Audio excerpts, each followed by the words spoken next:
Hello, book lovers. I'm Peg, the book prize addict, and it is an exciting time in the literary book prize world. I'm going to go today with 4 more from the Women's Prize, and I've got 12 done now, and you can see my list on those. But first, I want to tell you of some upcoming wonderful prizes that I'll be reading, and I've given you the links in the show notes here. Tomorrow is the announcement of the shortlist for the Booker International. The long list has been out for some time. There's some people who have read them all, but not me. But I hope to read the short list. It'll be announced at, I believe, 11 o'clock a.m. in London, which is 6 o'clock on the East Coast in the U.S. tomorrow. I'll be up and looking for it. Okay, the next one I have that I'll be following is the Dylan Thomas.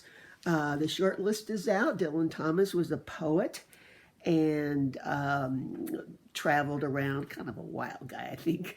Anyway, this prize is for authors that are 39 and under. He died when he was 39, so evidently, you know, that's indicative of how good he was. So others are just as good when they're young. That chick to me. Okay, so I'll be starting. I'm going to read the short list for that, so you might want to tune into that. And the other one that just came out this morning, I was reading and I saw it, is the Desmond Elliott. Desmond Elliott was a wonderful, classy, gay book critic in England, and he's dead now, but I think he was around maybe in the 70s and early 80s, because evidently Steve Donahue actually had some interaction with it. He told me so one time. So anyway, but this is a long list, and these are, again, mid-career authors, or no, this is debut authors in England. Most of them are for England. Very literary, some maybe a little innovative, but I'm really looking forward to that too. So take a look at those lists. You may just want to read along with me on some of those. Okay, getting down to the 4 I have for the Women's Prize. I'll now have 12 done. And I've been doing them with my 25-point system, where I show on my show notes what points I give for plot, character, scenery, writing, and my own enjoyment. And it's been great to do it this way. It's a great way to compare a lot of different books, to have numbers from 0 to 25. I don't have any zeros yet, because you can just tell at a glance, you know, which were your favorites looking back. So hope to get all 16 done by the 27th of April when the shortlist will be announced. Okay, it's also makes it easier to compare and talk about, because I can compare the plots, the characters, etc. So I'm going to do some comparing of these books today. I just happened to pick them up on what came through in the library, but there's some definite comparisons of women and girls in some trouble. It is the women's list, so.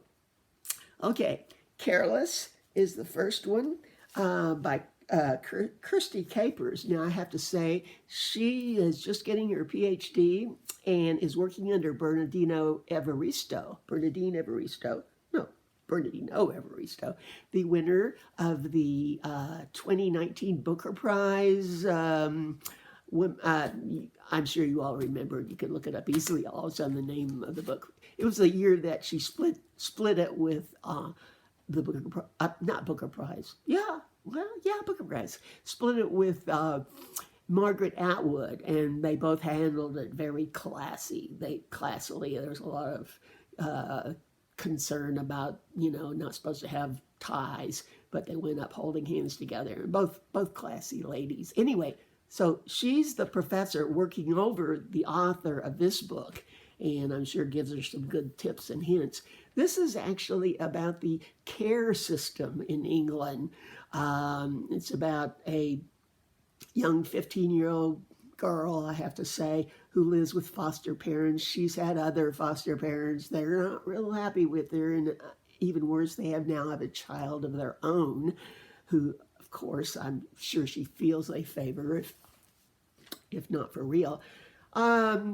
she manages to get herself into some real problems.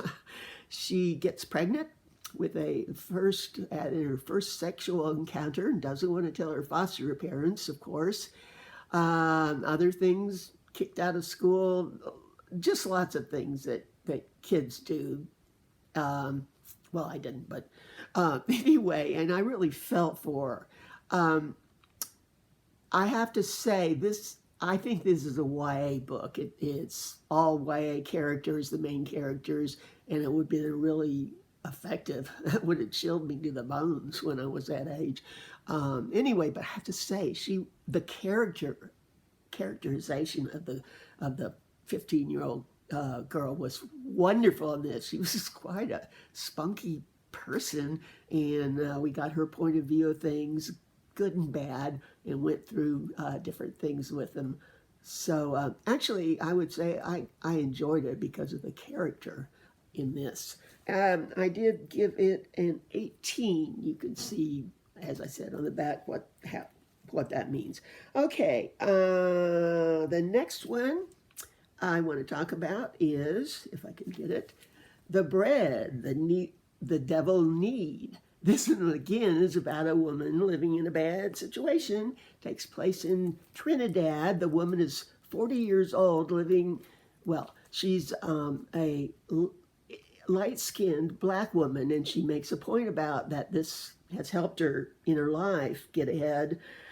And she's also evidently very beautiful. She has a good job, but she lives she's been in many abusive relationships, you learn as you go through, but she's in another one. She's been 5 years with this out-of-work musician, and he's becoming quite abusive, beating her where she has to hide the bruises, and she has lots of people in her life. She has a good job. She has lots of people in her life that try to convince her to leave and help her, and men, lots of men would like to help her, and I don't know. In some ways, she wasn't as strong as the young girl in the book I just talked about. But I will say this actually is a little problematic to me. It ended with a wonderful, what do they call it? Machine from heaven, Deus Machina, that means when there's something, all the problems are solved magically and happily ever after. I had a little problem with the wonderfully happy ending. I mean, not problem, I'm glad for it, but it's not really very literarily done when authors wrap up books like that, I would say. Okay, next I have two actual books I was able to get. The Great Circle by Maggie Shipstead. This is a huge, over 500 novel. It was also on the Booker long list. Has to do, it actually has a double timeline. About Marion, a young woman in 1920s who wanted to be a pilot, and she manages to finesse this, and her big dream is to fly from the North Pole to the South Pole. Now, she actually also, I think, makes some bad decisions with men. There's reasons behind it, but I don't know. It's easy for me to say in this day and age. I think she could have handled that a little differently. But anyway, the other thing with this, it's so long that I think it's hard for an author to keep a character consistent in character for that much. I mean, they did so many things happened that you wouldn't think that was the same character as when it started out. There is a double timeline, and I actually enjoyed the contemporary timeline more as an actress who's going to act the part of this woman pilot and her life, and she managed to mess it up with men in her life too. Hopefully is a little wiser at the end. Anyway, so this book, actually, as I said, it was, to me, it was too long, but the writing was really good. It was a great historical novel. You got a real sense of the place and the time, so that was good. Okay, it got a 16. Okay, next we have the final revival of Opal and Nev. This was a really unusual book, and I have to say it's the one I enjoyed most. It got a lot of enjoyment out of it. It was so immersive. Has to do with a rock band, which I don't know anything about really rock music, but that took place in the early 70s with a black woman called Opal and a white Englishman singing duo. I think he played some instruments, and they got together and had some great concerts, but then a kind of unusual racist thing happens once, and they split apart. And it's told from the story of today when they're trying to get together for a concert reunification concert done by in the voice of a woman journalist who's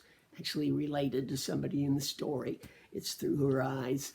And incidentally, I thought this is really interesting. The Opal, the black woman in it, has the same disease where she loses her hair that we recently saw on the awards show, a certain person, real person, and she also shaves her head, and it's beautiful. People love it, and it made me think of the fact that life imitates art, or whatever you say. Anyway, but that wasn't really the problem. Okay, anyway, it all builds up to this final scene where they come together for a revival concert.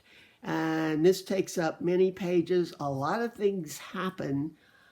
I'm almost too fast. I really ought to read that last 50 or 100 pages again. But it has a really dynamic ending. Okay, that's it. Let me know if you've read any of these or what you think. Also, please feel free to use my 25-point system. It's not copyrighted or anything, and it's a great way to be able to compare a whole bunch of books against each other. Okay, I'll be back with more book prizes next week. Bye.